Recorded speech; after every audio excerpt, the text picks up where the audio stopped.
Welcome to the SBR Betting Roundtable for Wednesday, July 26th. We got Big Man on campus, Donnie right side, Ian Cameron. Guys, let's get right into it. We got some MLB action, a full Wednesday card. Donnie, you want to start us off with some opinions? Bet on, bet against. What are you looking at today?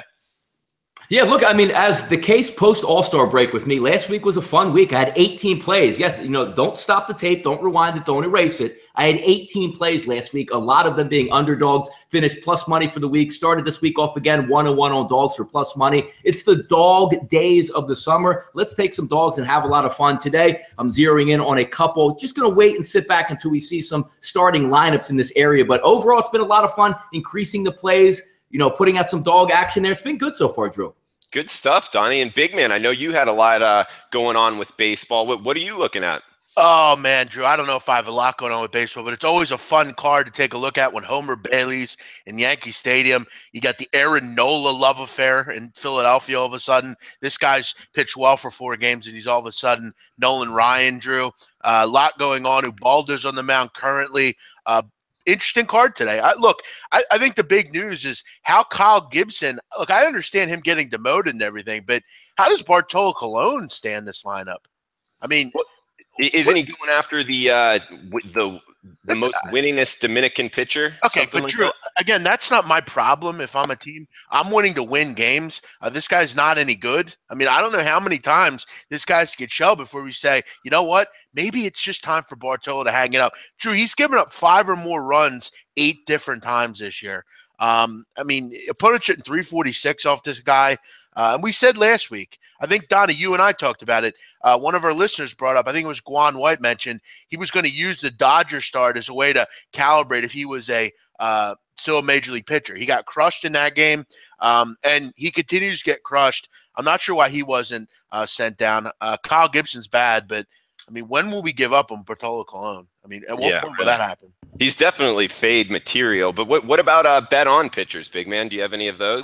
Yeah, I do. I like Jake Arrieta, Drew. Jake Arrieta is really looking like the guy we saw last year at times. You look in July, a .91 whip, 6 earned runs over 25 innings, really starting to solidify that ace tab again. I mean, this rotation struggled at times. Lackey, Lester, Kyle Hendricks has been out of the lineup, but Jake Arrieta has been very good. He's a guy that I have my eye on, particularly even today, laying the run line possibly in that game against a very bad White Sox team. Another guy, quickly, Patrick Corbin.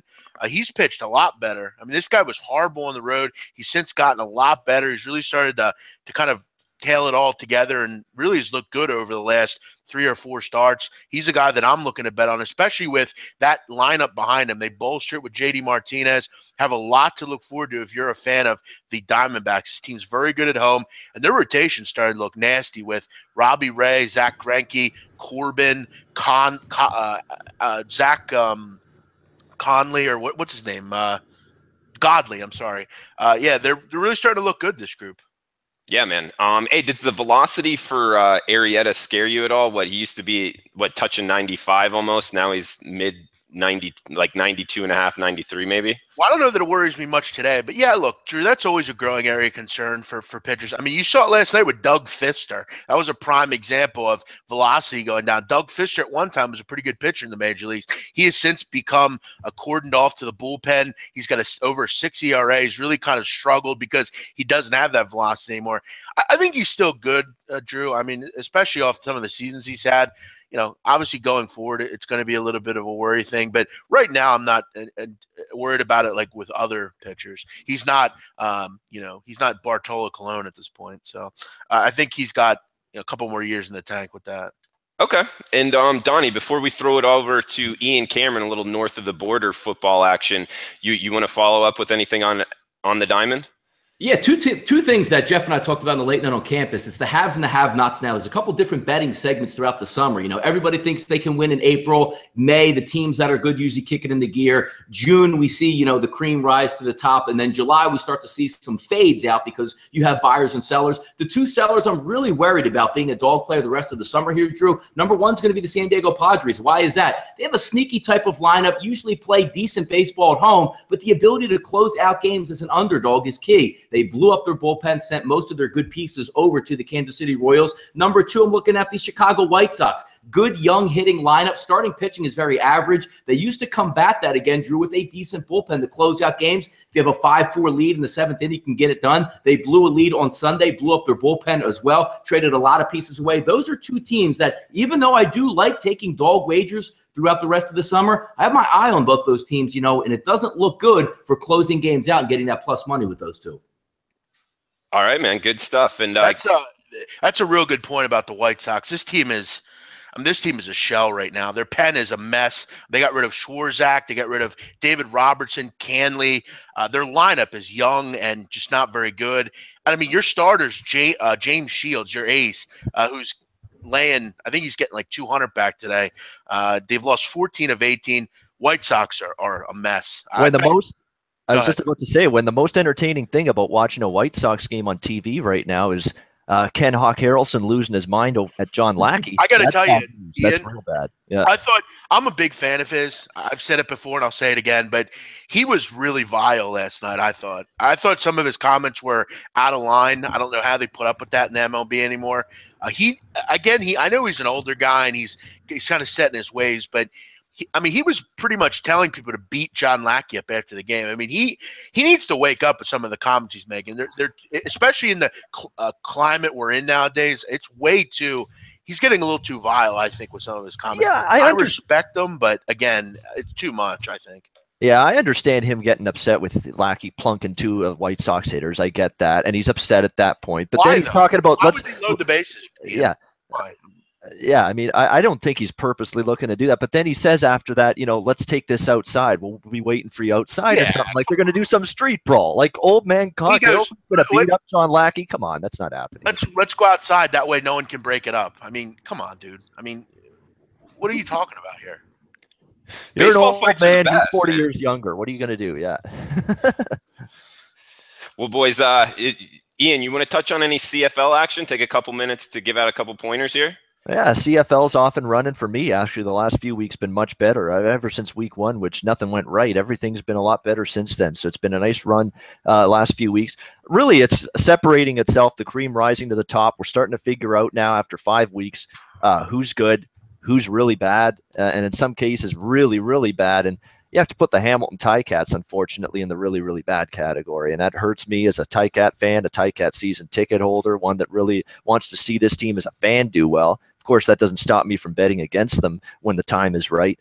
But they've just got a ton of issues right now. I mean, Zach Collaros has been erratic at the quarterback spot. He has really declined a little bit, but the offensive line's not helped him out. The defense is shredded with injuries in the secondary, and there's no telling if they're going to get anybody back. Hamilton, as a result, now catching 13 points at Calgary this week, and that's a lot of points, but not sure I'm willing to trust them. We'll have to see if they get some injured parts back in that secondary. Looks to me like the top 3 teams in the CFL right now all reside in the West Division once again. For years, I mean, the West Division has been better than the East in the CFL. What is with sports and the West being so much better than the East? It's like that in the CFL. It's like that in the NHL. It's like that in NBA. The West is so much better than the East, and it's happened here in the CFL. Where the West Division is just a better division top to bottom. You got BC, Calgary, and Edmonton right now just neck and neck for first place. 3-horse race for first. A huge game on Friday night, BC and Edmonton. Edmonton undefeated, but they've won a ton of close games. Every game they've pulled it out late. They've found a way to win. They've not really dominated. And they're going to be taking on a very good BC team. That's going to be the game of the week to watch and one you're going to want to pay attention to. All righty. And I'll say, the West being better, it is in a lot of things like the SEC, like you said, in the NBA. Yeah, it's great. SEC West over SEC East. There's another one. Yeah. Yeah, but not in the Mountain West Conference, as we'll get into later. No. That is the one where it is not better. But hey, guys, let's get into the NFL here. We know Big Man, Donnie, Ian, all you guys are. Actually, there's one thing I wanted to mention. It's a funny story, actually. So I've done everything in my power to promote the IFBC. It's coming up next week down in Costa Rica. It's going to be a great event. Send emails, Twitter, Facebook, promote the thing. So I'm just trying to get to the website. Just check it out because I know it's been updated. I'm trying to punch it in, and I end up getting the address wrong. Instead of .live, I punch in .org. And what do I get to? I get to a site promoting in August as well. by the way, this event, the International Fungal Biology Conference in South Korea. No offense to that event, but I think I'd rather go to ours. Thank you very much. What does that even mean? I know biology is obviously. I guess fungal biology is like fungi research and stuff. Yeah, no thanks. I'll take ours. Thank you very much. Yeah, I'll take that over. What is it? The Yulin Dog Festival that Jeff usually goes to yearly out there. So I'll take this one over that one. Yeah, I'm heading to the. Actually, I'd say why I can't come to Costa Rica. That's wrong. Yeah, you're gonna take a look at foot sports and all that stuff. Yeah.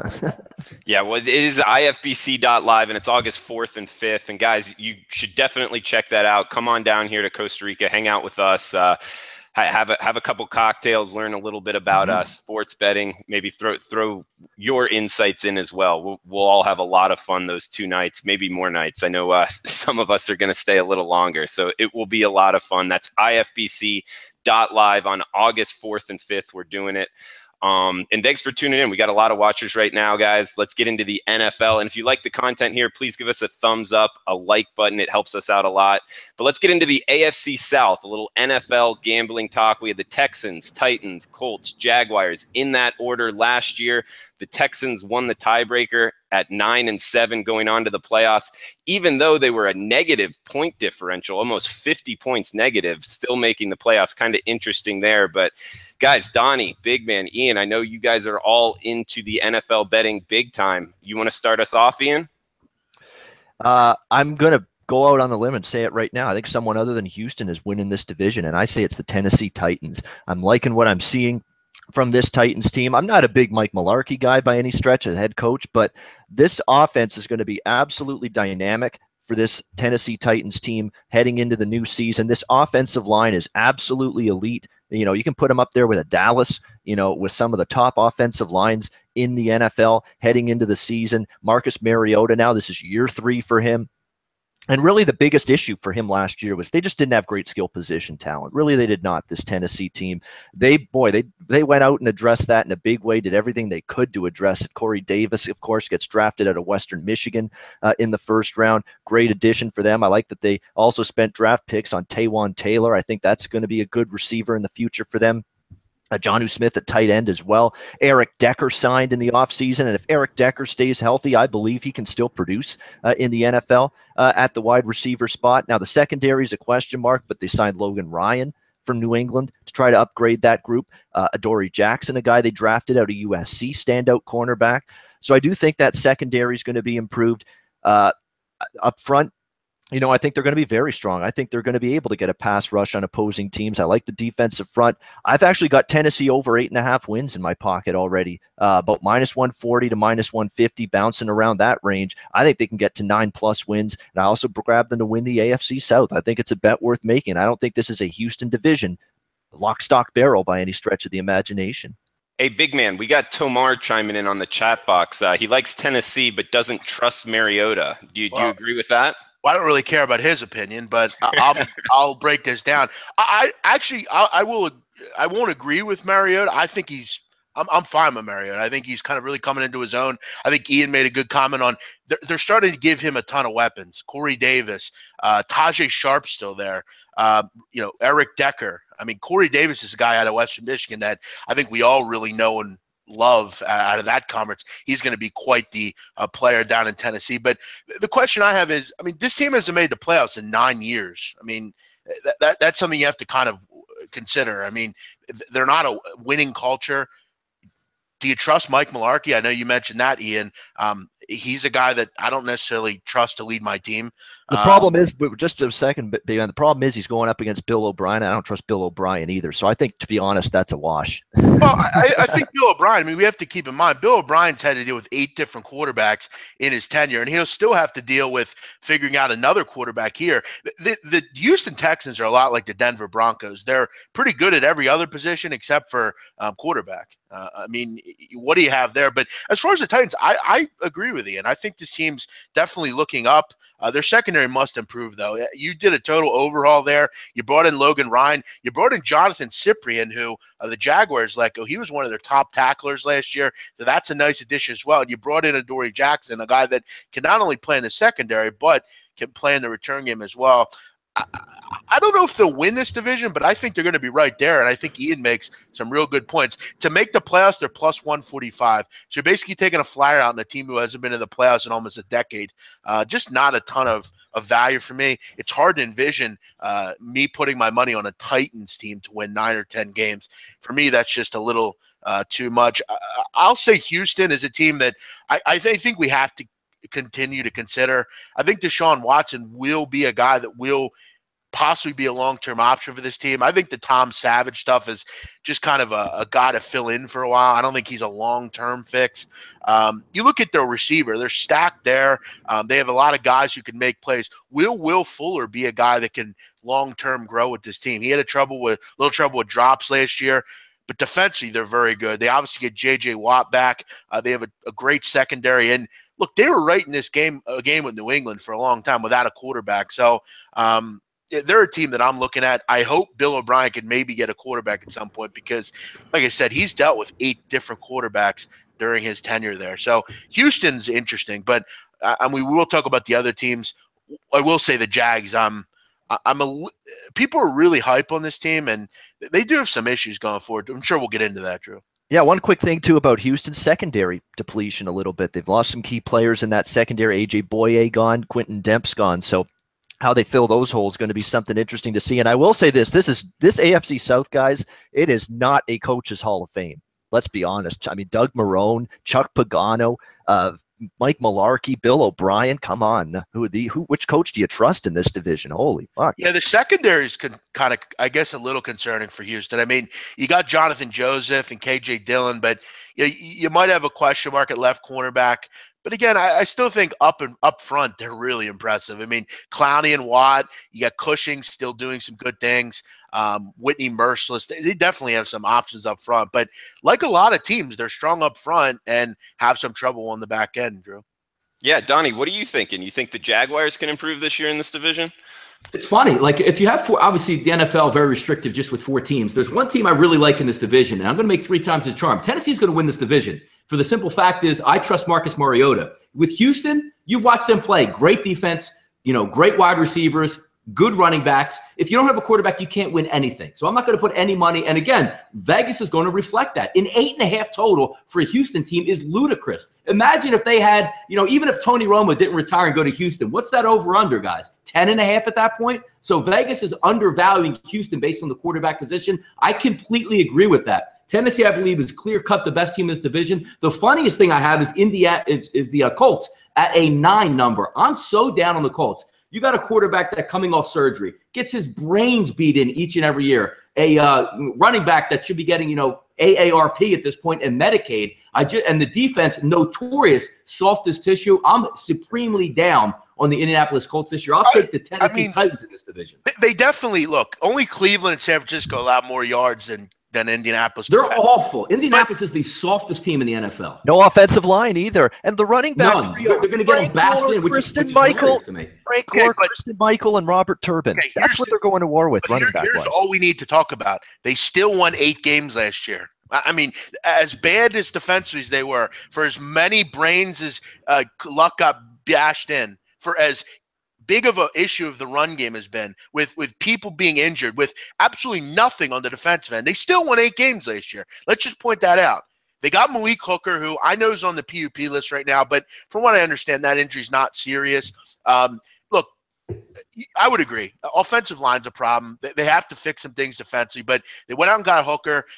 Gaithers is a guy at strong safety who they're saying that might be one of the better safety combinations we're going to see this year in the NFL with some young players there. Again, I hear you, Donnie. I agree with the Luck stuff. He does have some problems with staying uprighted. They have to improve that offensive line. But, guys, how about the big name on this roster? Mo Alley Cox. Yes, the VCU legend is on this roster trying to become a tight end. How about that? I'd love to see him make the team somehow. Try to go from the Antonio Gates school into the NFL. But, guys, the Jacksonville Jaguars are an interesting team. This team won 3 games last year. They've won 5 games or less, 5 or more. They haven't won 5 or more games in the last 6 seasons. They have a guy in Blake Bortles who's turned the ball over 63 times since he's came into the NFL. They have a guy that, again, I love bringing in Leonard Fournette. That obviously takes a lot of pressure off of Blake Bortles. But at the end of the day, I still think this team's a year or two away. I do like some of the things they did defensively, bringing in Calais Campbell and Malik Jackson up front. I like the D.D. Westbrook addition because I got to say, I'm not totally sold on their receivers. They have a couple good players there, but I don't know if they have a star receiver. D.D. Westbrook could be a guy that really can help your football team. I got to say, 6.5 seems bullish for this win total. I mean, this team only won 3 games last year. Like I said, they haven't won more than 5 in 6 seasons. And look, if you look at the AFC South, all 4 teams have – I mean, the Colts have the easiest schedule in the NFL. The Titans have the second easiest. Jacksonville is very easy as well. But 6.5 wins seems like a little bit of a stretch for this team. I think they're a 6-10 type of team, but they're going to get better there. I just don't know if they're there just yet. Blake Bortles, what happens, guys, if he's not the guy? What do? You have to start over because Blake Bortles has to do something this year. I think the time's running out in his hourglass. Yeah, you said it, big man, and that's the problem with Jacksonville. Love what they did in the offseason with defensive upgrades. As you mentioned, Jackson, big upgrade. Campbell, an upgrade, although I do worry a little bit Campbell might be declining. Still an upgrade, though. Offensively, they've got weapons. Allen Robinson, Hearns at receiver, Leonard Fournette drafting him from LSU. All of that nice. A.J. Boye, we talked about Houston losing him. Guess where he went? Jacksonville. Mm-hmm. They're the team that signed him. Good cornerback there. Very impressive moves and additions and upgrades to this roster. But what is the problem, and why do I not trust this team still? Blake Bortles. That's why. He simply has to improve. He cannot make poor decisions like he has in the past. He cannot throw the ball into traffic, which he does far too often. He has to take a step forward. That's all there is to it. If he does not, Jacksonville's going to be the same 3, 4, 5 win team that they've been the last few years. And I don't believe he is going to improve, to be honest with you. That's the concern. I mean, he doesn't seem to have that work ethic, that stay after practice mentality, that I'm going to get better come hell or high water, and I'm going to put in the time to do it. I don't see that kind of commitment from Blake Bortles. I think we can agree that from a betting perspective, they're going to be a good under team. I think defensively they're pretty underrated. Their depth chart is pretty nice. They have Jalen Ramsey has all-star cornerback potential. That guy's going to be a good player, right? And you mentioned Boye. You still have Miles Jack and Posluszny there. Two pretty good linebacker. Posluszny's a tackling machine. Dante Fowler up front. I mean, they have some guys on defense that you really get interested in. It's just, can Blake Bortles make the move? And look, I guess they're in a better position than a Denver or a team like that where you really have no idea what you're doing. I guess Blake Bortles has they picked up his option, which is surprising. I guess that was in good faith, but he's got to be good. And if he's good, the future is bright for the Jaguars, I think. Yeah, you just don't trust the guy pulling the trigger. That's all there is to it. And that's, unfortunately for Jacksonville, still Blake Bortles going into the season. With Indy, they're going to have a tough season, I think, a little bit, but they did do something right for a change. They got rid of that dope Ryan Grigson. I mean, this guy was a brutal general manager, had no clue what he was doing. None. Zero. Had no idea. Not a clue. He ruined this team from a personnel standpoint, drove them into the ditch. Now at least you have a chance to get a competent man in there making the personnel decisions. He's got a big job ahead of him, but you can't be any worse than Ryan Grigson. Not humanly possible. Yeah, I think the fish rots from the head down. Irsay was up there with Al Davis for me as just being completely inept as being an owner. It's kind of funny when you look at Ryan Grigson, how he got that spot coming over from Philadelphia. If you're a good drinking buddy with Jim Irsay, you can be their GM. If you're straight laced and looking to do your job like Napoleons were, you're out of there. Like, you need to have an after, let's go have a pop at 11 o'clock at night. Let's get down. Let's party. You can be their GM. And that's a transgression of why their offensive line is a joke. And you look at this, guys, this AFC South. I mean, you look at the futures. I mean, they're all around 2-1. I mean, other than the Jacksonville Jaguars. I mean, this isn't up for grabs division. It's hard to decide. But again, from a betting perspective, remember, a lot of these teams have one of the easiest schedules as far as win totals. Might kind of, and that's all the big thing. Are the Titans, are the Jaguars. You see a lot of schedules this year with the Titans, the Jaguars. Are those teams indeed better? And that's the big question. And that's where a lot of win totals are going to get interesting, because you're kind of banking on them being good. And you're saying, well, that might not be a win nowadays or whatever. They're not exactly the Jets or the Bears anymore. So there's some interesting teams that aren't normally good, making some inroads and getting better, that win totals become a little bit tougher. But this overall, the South has an easy schedule, all these teams. I'm going to agree with you guys. I think Tennessee's the team, but I am concerned about them just kind of being inept at making the playoffs. But they should be able to do it. I mean, all these other teams have question marks. And I think the Tennessee Titans are the most complete team, you could say, going into the year. Yeah, if they blow the division, it's a mental thing, not a talent thing. Yep. Yeah, Houston for me. If Houston had a competent veteran quarterback, it's their division to lose. But again, in hockey, if you don't have a good goalie, you're not going to win a damn thing. Same thing in the NFL. You're going to rely on Savage to carry the weight for the first 10 games and, work in Watson. I think Watson should just get the start from day one, because if he turns out to have a really good rookie season, Houston's the team to beat. Savage has zero upside. I don't care about, them pining for it down there, Nuke. He's down a there placeholder. He has to play, and he really earned his position. Good luck with that, because you're going nowhere with Savage. At least you have upside. He's a placeholder, Donnie. He's a TJ Yates. He's a Brandon. That's what he is. He's a placeholder. He's not going to win anything long term. He might get you a couple wins where you groom Watson. But, I mean, what's your run on Watson game started this year? I mean, it's got to be around. Yeah, I agree. I agree with Donnie. I mean, you're just delaying the future if you start Tom Savage week 1. Get Deshaun Watson in there right from the start and make this his team, because he's got leadership qualities. If you tell the players in that Houston Texans dressing room, this is Deshaun Watson's team to lead at the quarterback spot right from day one. His leadership, I saw it at Clemson, great leader. He can get the players to, to work harder in practice, do the things right leading up to preparation on game day. Get that instilled, get that culture instilled that Deshaun Watson's the leader of this team at the quarterback spot right from day one. Don't bother with Savage. I agree. Mm-hmm. Yeah, I mean, you got to kind of set that precedent. You have a quarterback now for Bill O'Brien. I mean, if all indications are he's going to be a pretty good player. Again, I mean, the NFL is a different animal than college, but I mean, you have something to work with there. And he's such a quarterback, a groomer. We've heard that so many times. She'll go good with quarterbacks. I mean, he's so impressive. Look what he did at New England. But I mean, he's went through 8 quarterbacks and not one is fit. It's time to kind of wake up if you're Bill O'Brien and take the bull by the horns and make him your guy, because I think he's got clearly the most upside as far as anyone on this depth chart. Yeah, Savage coming in. You're right. It's almost like he's a good backup. So it's like that's what he is. Yeah. He's a backup. That's exactly. They had a competent quarterback last year. New England doesn't win the Super Bowl. They beat New England in New England, but they split inept. It's amazing. Great point. Yep. Because they have a lot of other things. They have, I mean, the receivers are good. They have a talent there. They have Lamar Miller now. They have a little bit of a run game. J.J. Watt's back. I mean, there's reason to be excited, especially in a bad division. I don't understand, why they're not just saying, you know what, fuck everyone else. We haven't won anything per se anyway. Let's bring Deshaun Watson in here. He can't be much worse than Tom Savage. He's anything but anything better than Savage. Yeah. I want to give Vitalis a shout out on the chat here. He's saying CBS picked up Jay Cutler as I guess an analyst only so his wife could be going to the CBS parties. I thought that was a pretty good comment there. Yeah, but we don't see his wife. We don't see the CBS parties. That's the problem. His wife's that is. I guess the CBS. Kristen office, But again, I mean, look. I mean, I don't know who his wife is, to be honest. But who's his wife? Kristen Cavallari, apparently. I've seen her. She's a blonde, Hills girl. pretty hot, but yeah. I don't know. I thought it was. I'll have to look her up. Maybe we can get her on the broadcast. That'd be interesting. Yeah, I don't know. She doesn't seem to, go with the flow type of girl. But hey, guys, I want to throw out SBR contest.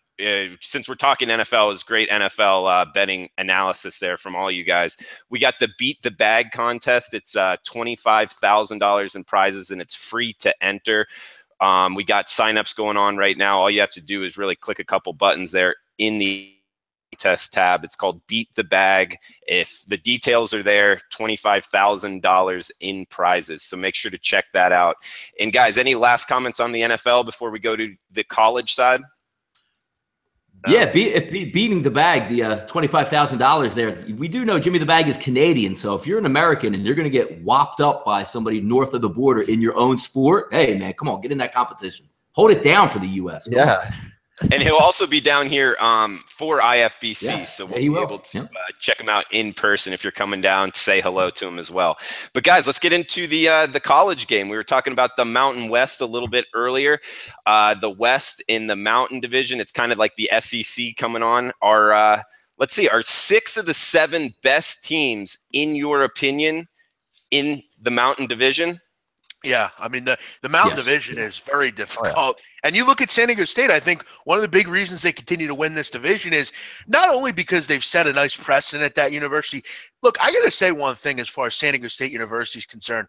This unit, athletic-wise, has made major strides as a mid-major. I mean, you look at what this whole athletic program's done. I mean, their basketball program is a perennial powerhouse in the West. Their football program has really become a perennial power. I mean, you look at the last 2 bowl games, they've outscored opponents 76-17. And we're not talking about shitty teams. We're talking about Houston. We're talking about Cincinnati back when they were pretty good. Look, one of the main reasons is they're in the West Division, but they've instilled a really good culture at San Diego State. But, yeah, to answer your question, I think we can all agree that, look, I think Hawaii is pretty decent, but other than that, all 6 teams in the Mountain are very good. Or good, I mean.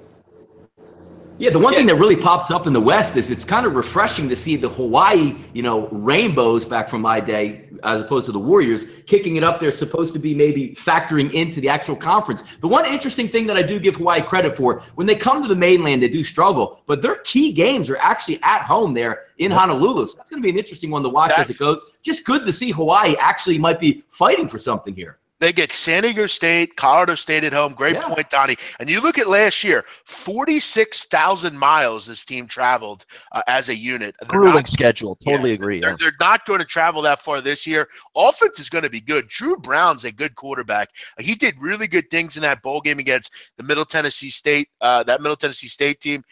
I mean, there's nowhere to go but up for this defense. I mean, defensively, they had some trouble last year.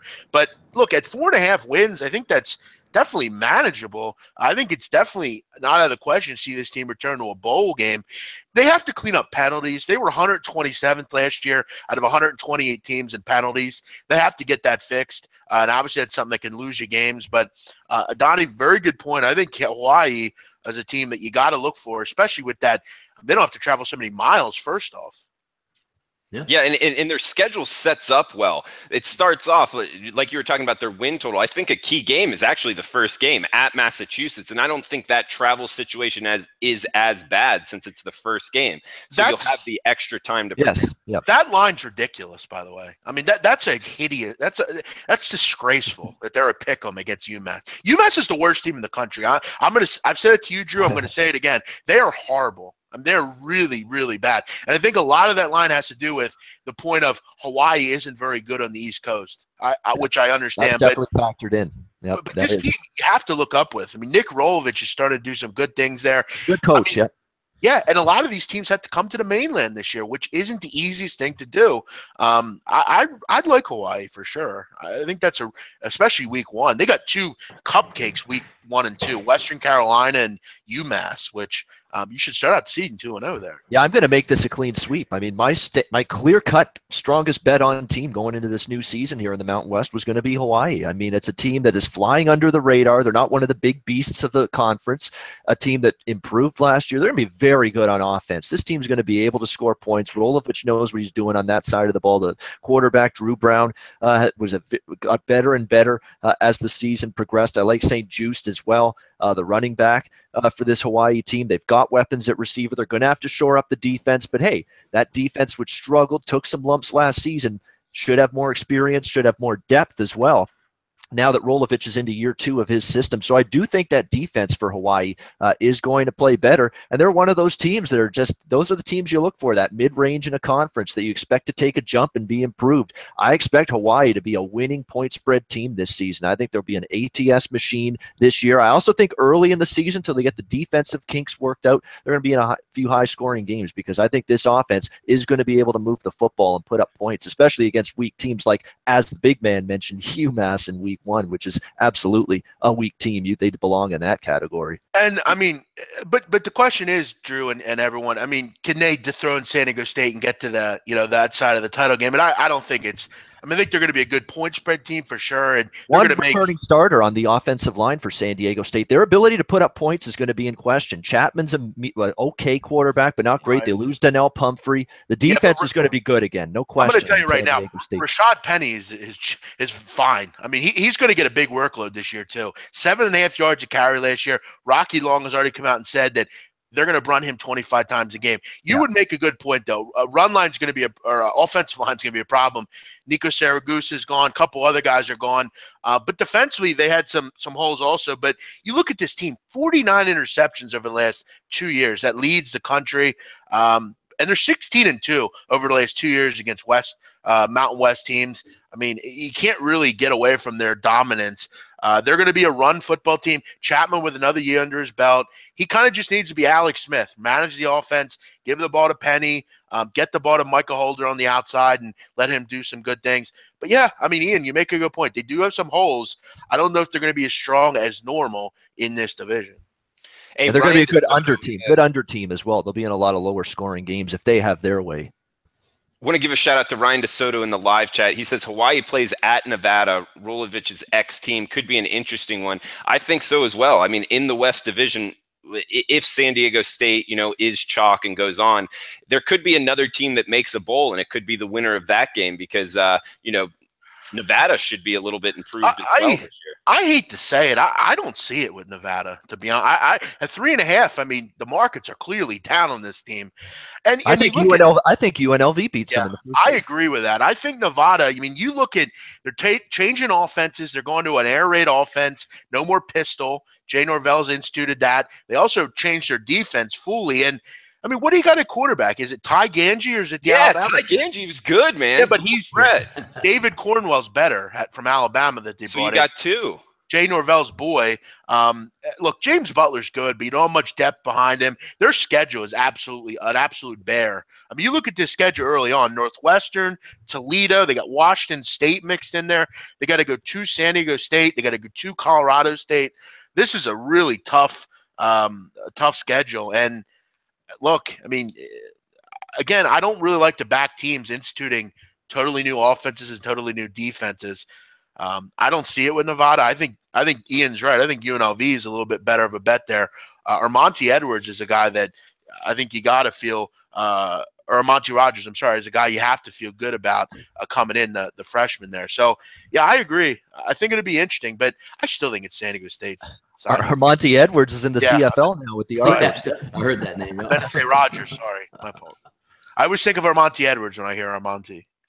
By the way, Jeff, I'd be remiss if we don't pick out one of my favorite teams here in this conference. That's the New Mexico Lobos. Not because they win a lot of football games, but because me and Jeff are big overbackers in this division. Yes. I do want to pour a little bit out for Tyrion Gibson, who won me a lot of money last year, even right down to the wire where they did pummel Wyoming at home before Wyoming went up to the championship game versus San Diego State. But they still do have some key parts coming back. The quarterback, who doesn't throw it that often, obviously Lamar Jordan, Owen still in the backfield, and that's a system that finally Bob Davie has some characters to run it there. Forget about them winning, Jeff.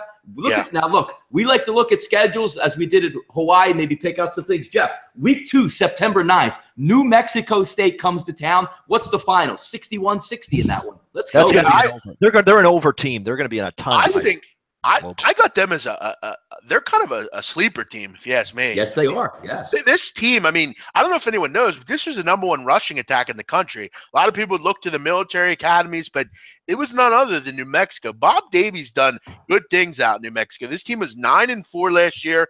They were 23rd in the country in scoring, which surprises you. You got Lamar Jordan, a guy that is kind of a poor man's Lamar Jackson. That's kind of what he is. And they got an interesting name at running back, Donnie, Colton Gerhardt, a guy that brother Toby was a standout at Stanford, a big body, big kid, a guy that's really, I think, going to be a nice kind of part to this run game. Defense, look, I mean, I think they got better.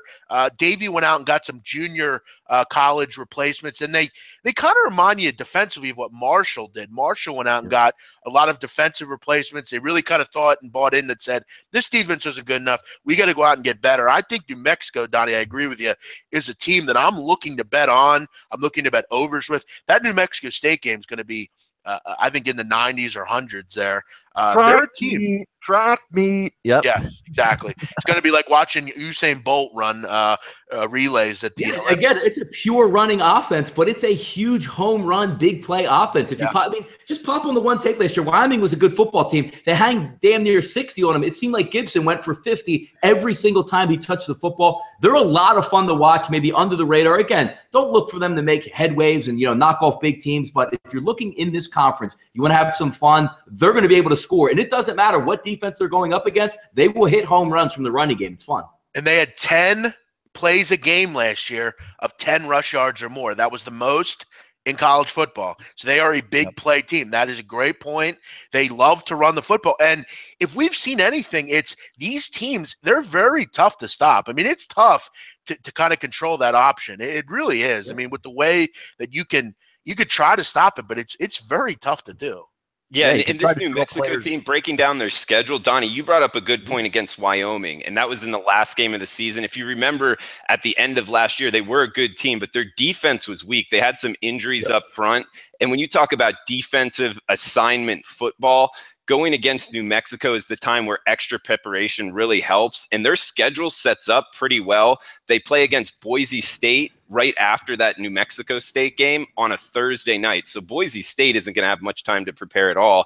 And then a little bit later in the schedule, they play Colorado State, short week preparation on a Friday night. So two of their bigger games in division are going to be shorter preparation going against the option. That could help the Lobos out a lot this year. And that's a good point. And, I want to take something about Boise State, Drew. I'm kind of sick of this team, to be honest. I mean, yet another waste of a season last year. This team has made the Mountain West Championship one time since they joined this conference. Brian Harson's won 31 games and has absolutely nothing to show for it. Nothing.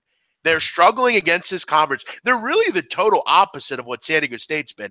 Everyone says every year how Boise State's going to lead the charge, lead the pack, and be the best team here. But year after year, they fail to do so. Ever since, they had that, leap of faith into the national picture about, 7-8 years ago, whenever that was, they lost a lot last year. Spurbeck's gone. Jeremy McNichols is gone. You bring back Brett Rippon, but you look at this schedule early on. I mean, you got at BYU, at Washington State. You get a good 2 San Diego State and the Colorado State. The Mountain Division is obviously much better. I'm sick of hearing about Boise State, and I'm going to be honest. I'm going to go yet again that they don't win this conference just because they don't do it. They don't get recruits. It's a great point by D.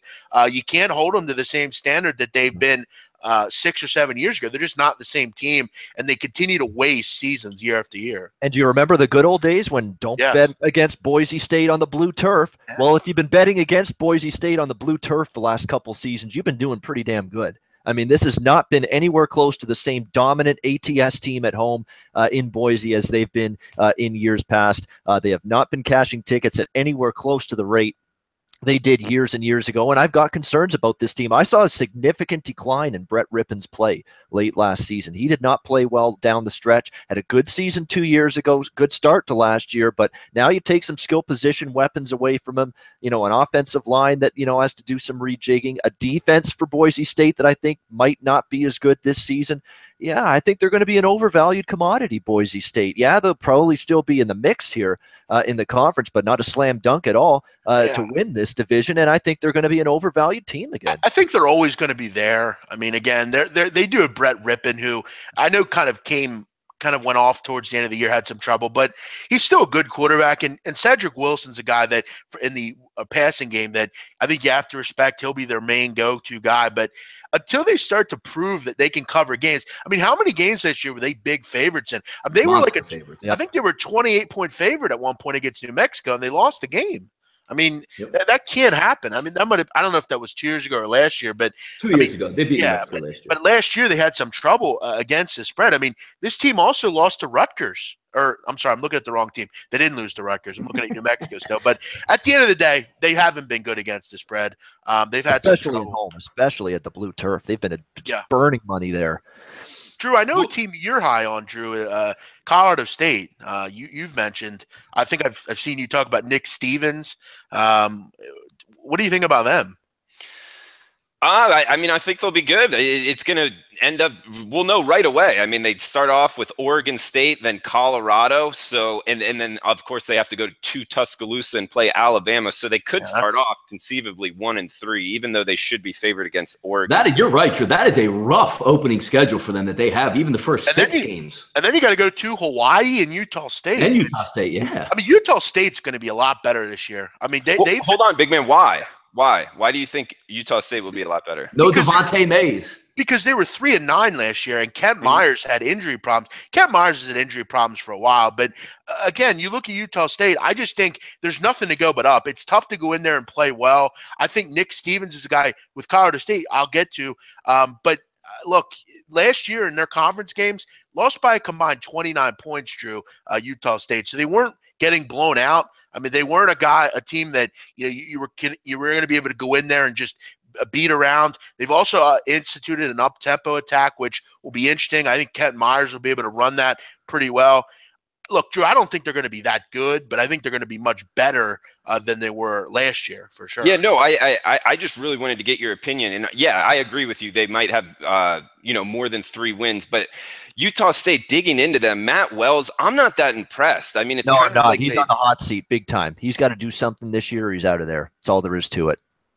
Yeah, I mean, I think that since he's taken over, they've actually regressed a bunch. They've not recruited well. The recruiting has stunk as far as I'm concerned with this team for the most part. And they're going to be light on the defensive line and kind of the offensive line, so that scares me as well. But, yeah, I don't feel strongly one way or the other. I'll just say, I guess more of the point was it will be a little tough, I think, to go in there. But meaningful, I was just saying with Donnie, like that schedule early on is tough for Colorado State. And, you lost Dalen Dawkins last year. You lost, some guys there. Look, Michael Gallup's a good receiver, and Stevens is very good as well. But it's just they're so top-loaded in that division that it's tough. Well, guys, is anybody not picking San Diego State to win this conference? The interesting about it is I think San Diego State is going to be in the championship game just out of default there. It's one of the things, again, we keep bringing up with all these conferences. One side is really loaded. The other side is weak, which almost is a benefit for San Diego State. You can't win the division, you can't win the championship unless you win your division. I think there's going to be pretty much a cakewalk for them, if that even makes sense. And a good time for San Diego State because not one of their A-level teams they've had in the past 2 to 3 years. I think they step in to get to that championship game, and it's just a battle of attrition on the left-hand side, or should I say the mountain side, just to get into the championship game itself. You guys would agree, though? I think if Boise State's going to win, it'd be this year. I mean, San Diego State's a little down. I mean, let's be honest with ourselves. Wyoming's down. I mean, you got a great quarterback there, but they lost wide receiver core and all-American type running back in Brian Hill. So it's going to be on his shoulders. And again, looking at an overall program there, Boise State, I know they're not bringing a lot back, but they tend to reload in that type of environment out there. You don't have to recruit against, the Oregons of the world or, Pac-12, so to speak. So they get those ex-reject recruits to come in there. I think it's Boise State's to lose, but I think San Diego State's going to be standing there at the end. It's going to be a tough one. I'll be interested to see what Wyoming does. I mean, obviously they lost a ton with Gentry and Brian Hill, but from what I understand, they do have a 3-headed monster forming at running back, some younger guys to kind of stop the bleeding there from losing Hill. And their defense has to improve. They gave up way too many yards and points late in the season. They have a new defensive coordinator who's mentioned that they're not going to exclusively play man. They're going to get and kind of mix up the coverages a little bit, which will be interesting as well. But whenever I hear that, I'm concerned just because I feel like that just is code for saying that we don't really know what we're going to do defensively. But I really like, kind of trial by fire. I will say New Mexico is interesting. If you can get them at a decent price, why can't they win this division? I mean, why? I mean, Boise's never good. They never complete and win anything. Colorado State's Wyoming's I mean, why can't a random team like this win? Yeah, Kimmy Carson, man. Step it up. Play some defense for that team over there. Let's go. That's all they're missing, defense. Defense is the question with New Mexico. They're going to have to make some stops, and they should be better, but could take time. They've got a lot of personnel having to replace. And there's one team I want to mention because there's a CFL connection with this team this year. Fresno State Bulldogs. They hired Jeff Tedford, who was a one-year head coach in the CFL with BC, of course, coached California in college football years ago. He's got a huge job ahead of him. I mean, Chason Virgil was not a great quarterback for this team last year. The running game wasn't great. The offense was stagnant. The defense was non-existent, but there's a light at the end of this very dark Fresno State tunnel. Jeff Tedford went out and brought in Orlando Steinauer as his defensive coordinator. He was the defensive coordinator for the Hamilton Tiger Cats in the CFL the last 4 or 5 seasons, and the Hamilton defense was great under Orlando Steinauer. And you see this Hamilton defense this season in the CFL without Orlando Steinauer as the DC. They're a disaster. They're a train wreck. They've got no secondary. There's pass rush hasn't been there. It's like all the great talent that he developed, it's like it's all gone away because he's not there. I'm not saying Fresno State's going to be a great defense first season with Jeff Tedford there or when Orlando Steinauer's there as his defensive coordinator, but Orlando Steinauer in the CFL was a great defensive coordinator in the CFL. Now the question is, can it translate to 4-down football? Can it translate to 19, 20-year-old kids as opposed to professionals? But this guy's a bright mind. The players loved him. He's very approachable. You can talk to him. You can, exchange ideas, opinions with him.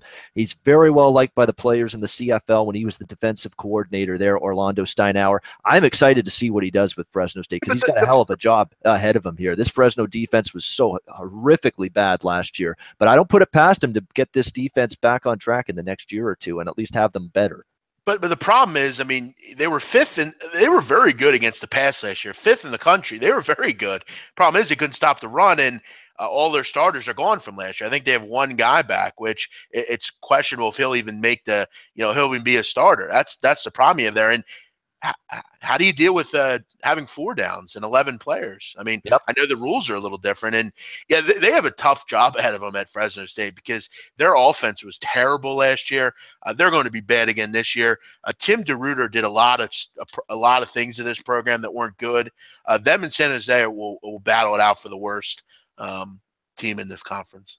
No, I love the insight, Ian. That was good stuff as far as bringing in the CFL here. But one thing I will say about Fresno State, maybe bringing in what you said into it, Chase, the Virgil kid, dude, that guy was awful. He couldn't hit anything. Yeah, they were horrible defensively or offensively. So I don't know if one offseason is going to help this kid that much. I was surprised he was a Division I quarterback. It was kind of amazing. But another thing to bring up with San Jose State, big man, is their new OC is a Dino Babers assistant. So look for San Jose State to be running a little more up-tempo. Maybe big time they will, yep.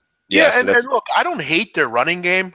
Zamora Ziegler and Malik Roberson there are decent, but you got a whole new quarterback. Kenny Potter's gone. Look, I think if you like offense and you like overs, they're going to be a team you want to look into probably. They're going to have a little bit of trouble, especially with kind of some changes in the personnel and with the coaching staff there, and just the overall fact that they don't have much talent there. They're definitely going to be a team you want to bet against, San Jose and Fresno for sure. All right, guys. Any last words before we go to best bet?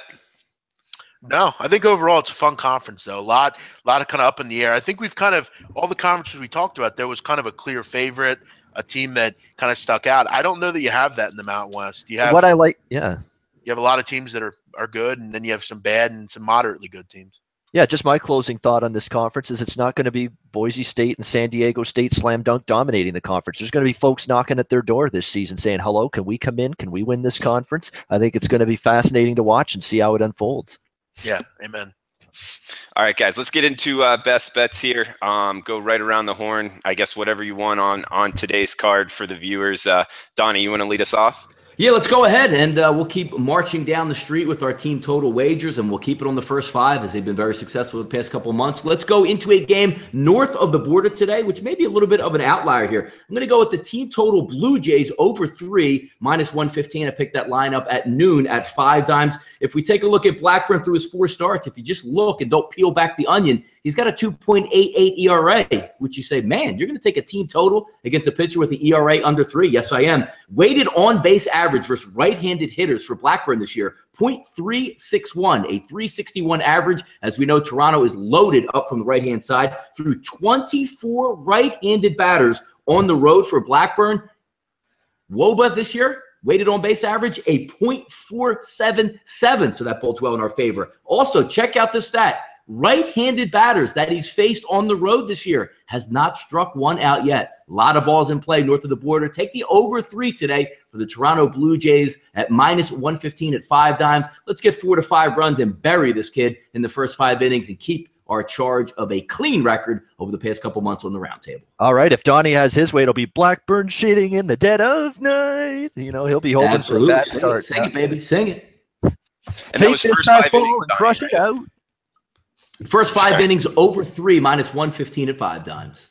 All right, man. BMOC, what do you got? I'm going to fade Aaron Nola. I'm going to go Houston team total over 4. Look, I mean, when you can get a team total of Houston at 4, I think you have to play it. I think it's an auto bet. I mean, this team scores 7.2 runs a game on the road. They're in 304 in interleague play this year. They have 8.7 runs a game. They're in 320. Look, Aaron Nola's been good. I would agree with you. But I think we have to peel back the onion and look at kind of who he's faced. He hasn't faced a team quite like the Astros. I'm seeing a lot of San Diego's and Milwaukee's and St. Louis. I think at 4, whenever Houston, you can get a team total at 4. I think you have to play it because unless Aaron Nola goes deep in this game, you're going to have a shot at that bullpen. I'll continue to ride Houston as far as the team total over. The line's concerning to me, but I don't really care if they win. I just need them to score more than 4 runs. So I think at worst you push, but whenever you can get a team total at 4 for Houston, I think you have to play it. So for me, I'll go with Houston team total over 4 at -115. All right, Ian, what do you think of your best bets, man? Well, unfortunately, people are going to have to wait till Saturday to see if this one cashes a ticket, but we're going to have to grin and bear it and wait patiently for this one to show up in our account. Toronto, Saskatchewan, we're going CFL, as you'd expect, for Saturday. It's the same bet I gave out on the 3-down breakdown show. Unfortunately, I was going to give out something different. I was going to give you 2 different best bets this week in the CFL, but the game I was interested in, the line kind of moved, which is par for the course. So we got to go with something that's widely available at a good number. We're going to go with Saskatchewan here, -3 against the Toronto Argonauts on Saturday. That's rotation number 376 for the Argos. This has been a team that's gone win, loss, win, loss, win in that order in their first 5 games. So if the pattern continues, they're likely losing this game, but it's not just about, their win-loss pattern. For this spot here for the Argos. Their defense is decimated. They lost 3 defensive starters in the game on Monday night against Ottawa. Victor Butler, Cleon Lang, and Bear Woods. I don't think they're getting any of these guys healthy and back on the field for this game on Saturday. Tough travel spot, Monday to Saturday, quick turnaround. Now you got to go out west. An Argos team that's not been able to win 2 games in a row yet this season.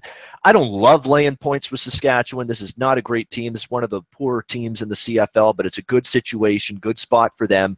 They've been awful on the road, especially their quarterback, Kevin Glenn, for Saskatchewan. But at home, they've been a lot better. They've been able to put up points. They've been much more competitive. They are 1-1 on their home field. I think they can take advantage of not only a tired Toronto team, but a little bit of a banged up, cluster injury riddled Toronto team, particularly on defense. So we'll take Saskatchewan -3 for the CFL best bet this week for the Roundtable.